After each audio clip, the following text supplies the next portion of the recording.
Hey, it's Chris Lewitt here, top American junior coach and coach to many #1 juniors in the United States. I'm excited to talk about the Alcaraz forehand. Let's dive in. I wanted to talk about particularly this lasso type finish here. Some people call it a reverse finish. I call it a lasso where the racket comes around the head. Look at the elbow position here, right on top of the head. The hand on top of the head here, and the bicep is very close to the face.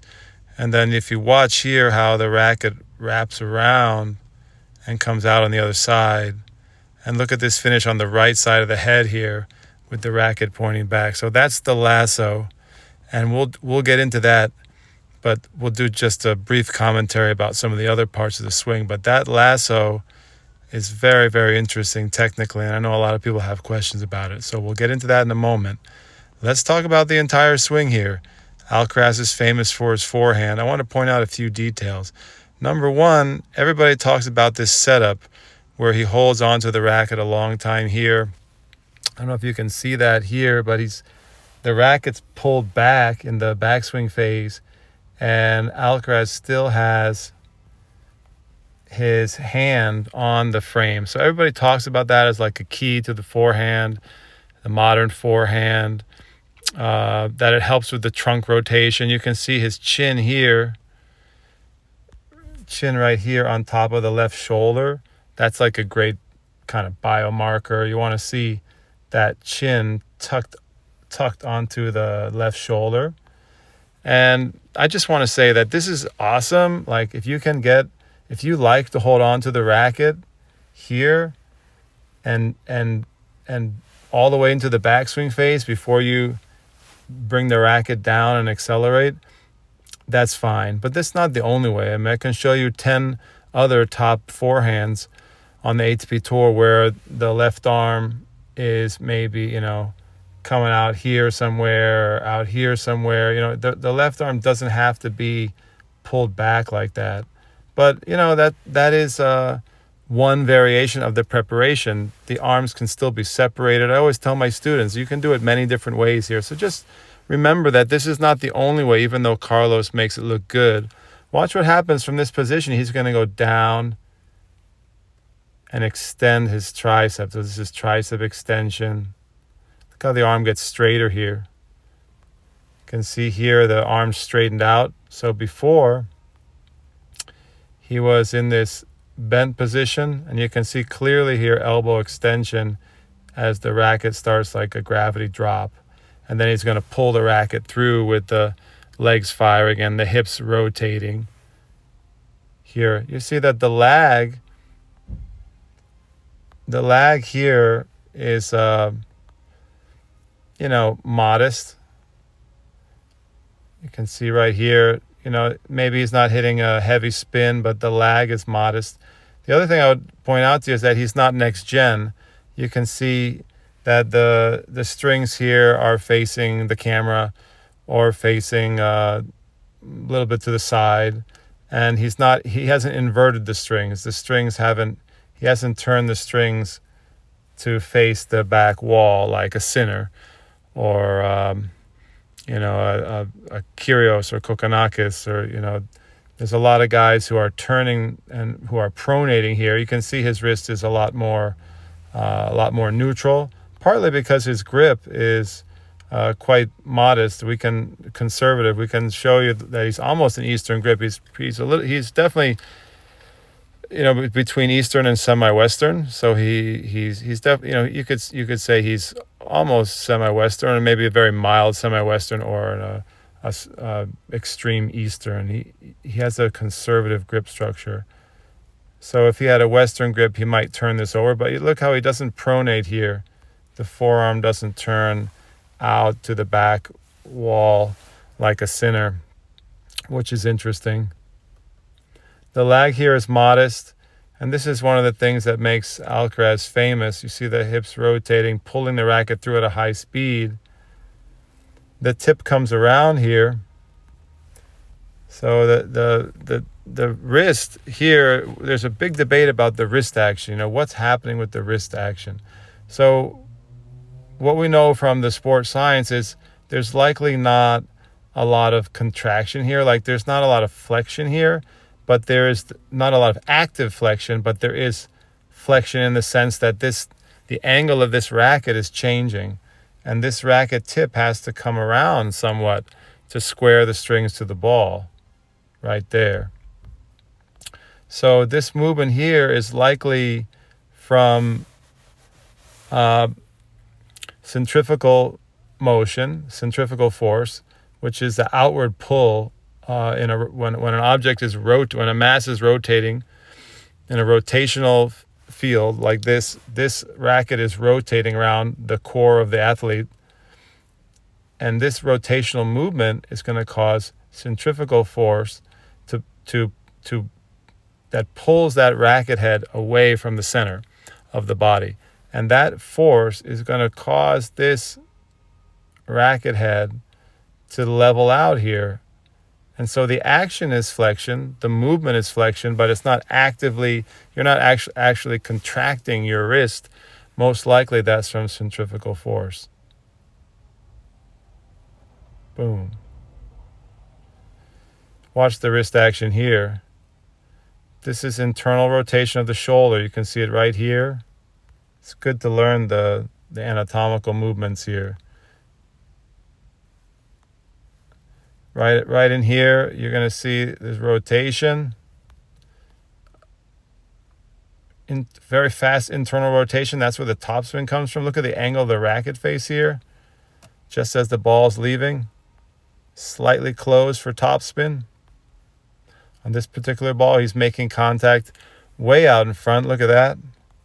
Beautiful contact out in front. You know, some people say the reverse finish, which we're going to focus on, is due to being late, but he's clearly not late here. You can see that he's way out in front. He's just going to choose to bring this racket up around the left shoulder and then are looping around the head. So that wrist is leveling out here, but it's likely not due to active muscle contraction, concentric muscle contraction. In other words, the wrist flexors are not actively contracting here. If we were measuring this with 3D motion capture or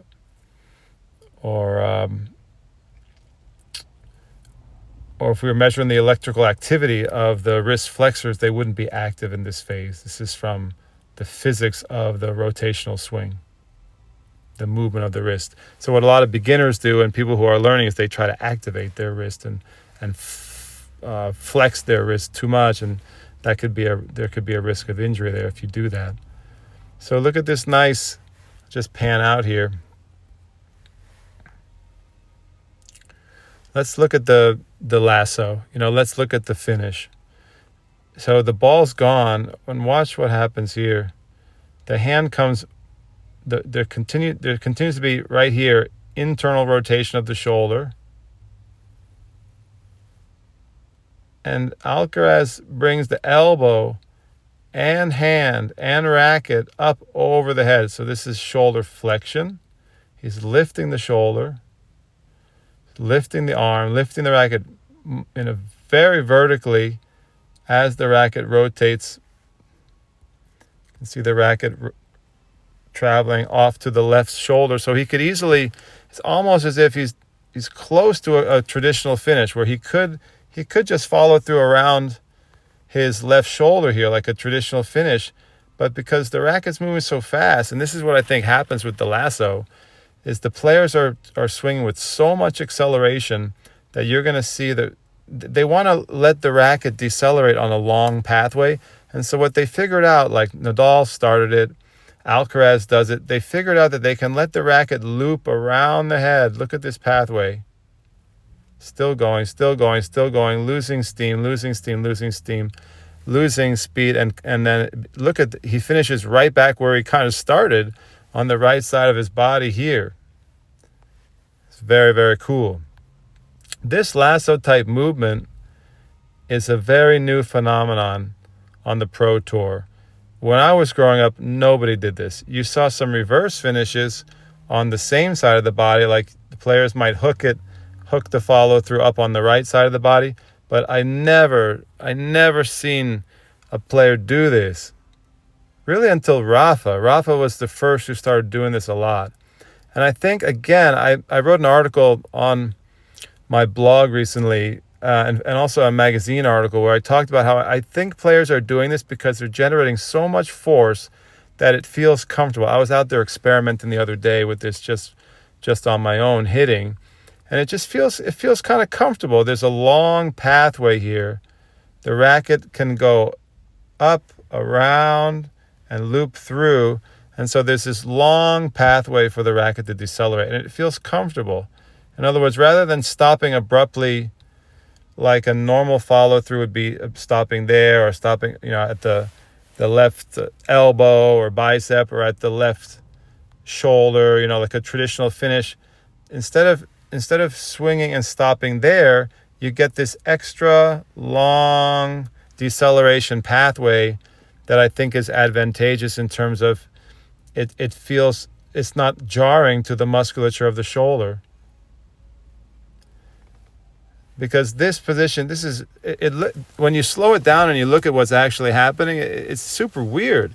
Like, this is very awkward. Look how you're basically putting your armpit right up to your face, and the head, the shoulder, the wrist is in flexion here. I don't know if you can see that. The wrist is in. Carlos likes to flex his wrist at the end, which is unusual. Some players like to pronate out more at the end of the swing. Carlos likes to flex his wrist downward at the end. The strings are facing down here, and then the strings turn out, and then the strings turn up at the end. If you look at the strings here at the end of the lasso, the strings are facing vertically here. He's still in his grip here. If you can take a good look at the grip here, but here's a good shot of it. Very, very conservative Eastern to semi-Western grip. So he's a little past Eastern here, but that's not very extreme semi-Western. He's right in between an extreme Eastern and a mild semi-Western, which is, for these days, it's a very modest conservative grip structure. And you see some other players on tour using that grip structure, even in the age of Western grips. On the women's side of the game, we see a lot of top women with full Western grips in contrast, like Iga Swiatek and Coco Gauff. So what do you guys think about this? Is this something that you've been trying in your own game? Do you like the way it looks? Do you think it looks cool? Why do you think the pros do this? I don't believe it's adding more spin, or I don't believe it has any biomechanical advantage, this lasso. Look, this impact is clean. He could easily take the racket and just rotate it down around his waist, or follow through follow through traditionally. From this position, he could go there, he could turn it over, he could do any kind of follow through that he wants here. But he's swinging so darn fast that this whole roundabout movement there, that pathway just feels good. It's like landing an airplane. What's going to be more comfortable when you land an airplane for the passenger?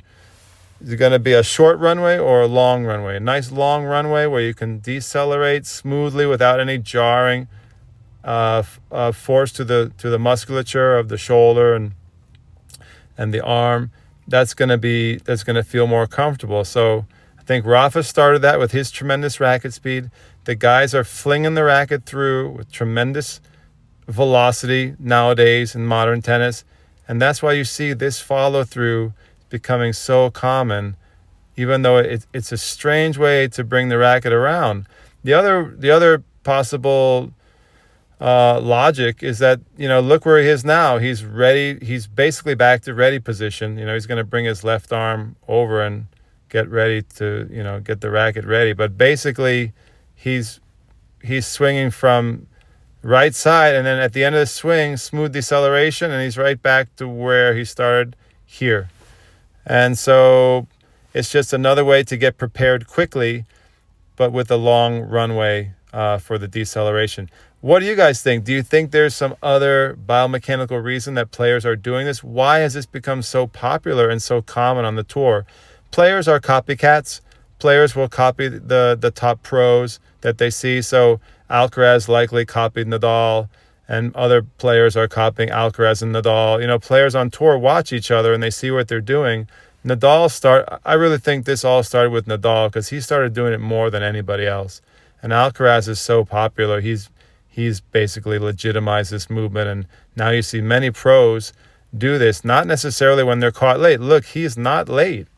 That's really the key that I want to stress. His impact point right here is clean out in front, and he's just going to choose to go up and around for comfort and also a little bit of style because it does look cool.